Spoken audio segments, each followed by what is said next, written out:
प्रयागराज से बड़ी खबर आपको बता दें, मुख्यमंत्री योगी आदित्यनाथ ने महाकुंभ को लेकर सर्किट हाउस में बैठक की। महाकुंभ की तैयारियों को लेकर समीक्षा बैठक की। अधिकारियों को इस दौरान जरूरी दिशा निर्देश दिए। आपको बता दें कि महाकुंभ 2025 में आयोजित होगा। इस दौरान 2025 का महाकुंभ हरित और स्वच्छ कुंभ का संदेश देगा। ज्यादा जानकारी के लिए सीधा रुख कर लेते हैं संवाददाता शोएब रिजवी का। शोएब, मुख्यमंत्री योगी आदित्यनाथ प्रयागराज के दौरे पर थे। इस दौरान महाकुंभ क्योंकि 2025 में आयोजित होने वाला है, उसकी तैयारियों में अभी से प्रशासन जुटता हुआ नजर आ रहा है। महाकुंभ की तैयारी को लेकर मुख्यमंत्री योगी आदित्यनाथ ने आज अहम बैठक भी की। बैठक में क्या कुछ मुद्दों पर, क्या कुछ बिंदुओं पर चर्चा हुई और क्या कुछ निर्देश दिए गए?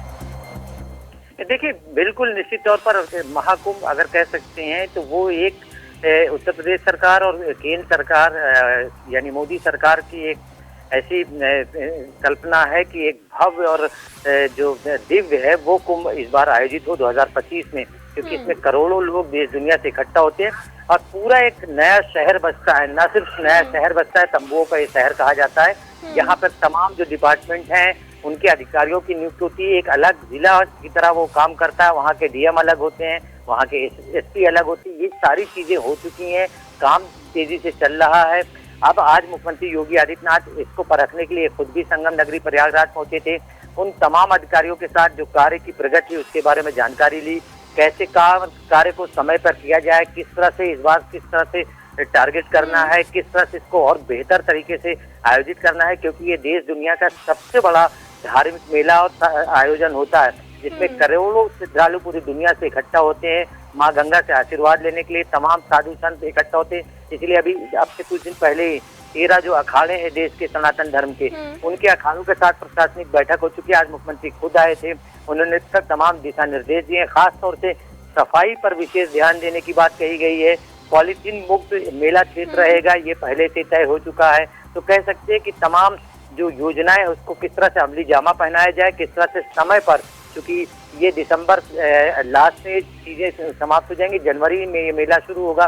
पहला जो स्नान पर्व होगा 14 जनवरी को होगा, 14 और 15 जनवरी को। जिस तरह से सनातन धर्म में कुंभ के मेले की काफी ज्यादा मान्यता है, ऐसे में जिस तरह से करोड़ों श्रद्धालु महाकुंभ के दौरान प्रयागराज पहुंचते हैं और हमने देखा था किस तरह से हाथरस में भगदड़ कांड हुआ, उसके बाद किस तरह से व्यवस्थाएं की जाती हैं, वो भी काफी ज्यादा यहाँ पर महत्वपूर्ण हो जाता है। ऐसे में व्यवस्था अच्छे से हो, किसी को भी किसी भी तरह की दिक्कत ना हो और हाथरस जैसी तस्वीरें फिर से रिपीट ना हो, इसको देखते हुए क्या कुछ रोड मैप यहाँ पर तैयार किया गया है मैनेजमेंट के? देखिए, बिल्कुल रिया, बहुत अच्छी बात है। ये चीजें इस बार खास तौर से ध्यान में रखी जा रही है। जो पिछली घटना जैसा आप हाथरस की बता रही हैं, तो जो क्राउड मैनेजमेंट है उस पर ज्यादा फोकस किया जाता है। हालांकि ये कोई पहला आयोजन नहीं, हर साल यहाँ माघ मेले का आयोजन होता है जिसमें भी बहुत बड़ी संख्या में श्रद्धालु आते हैं और हर 12 सालों पर जो महाकुंभ है वो आयोजित होता है। तो ऐसे में ये चीजें यहाँ के लिए कोई नई नहीं होंगी, लेकिन चूंकि पिछली घटना से सबक लेते हुए जो 13 अखाड़ों की अभी जैसा कि हमने बताया बैठक हुई थी,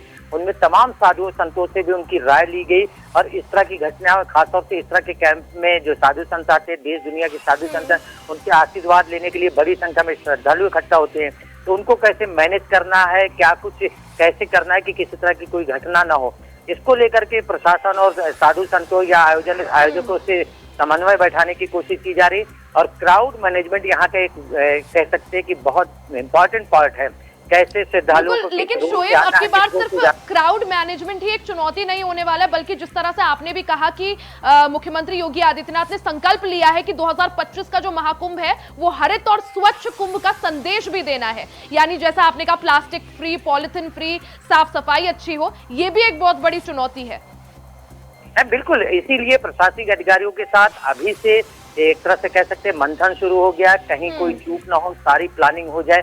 मुख्यमंत्री खुद इसकी मॉनिटरिंग कर रहे हैं। बीच बीच में जो संबंधित विभाग के अधिकारी है उनका दौरा भी लगातार हो रहा है, क्योंकि अब समय एक तरह से कह सकते हैं धीरे धीरे उस आयोजन की तरफ बढ़ रहा है। ऐसे में जब यहाँ पर तमाम वीआईपी मूवमेंट भी होते हैं, देश दुनिया से लोग आते हैं, विदेशों से लोग आते हैं, तो ये व्यवस्थाएं ऐसी हों जो यादगार हों, लोगों के लिए एक तरह से नजीर बने। इससे पहले के जो आयोजन हुए हैं इसी सरकार के द्वारा आयोजित किया गया था, जो बहुत यादगार था और लोगों ने उसकी काफी बिल्कुल। और सराहना शोएब, की। यही इस वजह है कि बार 12 सालों में एक बार आता है महाकुंभ, जो कि विश्व का सबसे बड़ा मेला भी इसे कहते हैं। करोड़ों की संख्या में श्रद्धालु पहुंचते हैं और प्रयागराज में इसका आयोजन 2025 में होना है। ऐसे में व्यवस्थाएं और तैयारियां जो हैं अभी से शुरू हो गई हैं।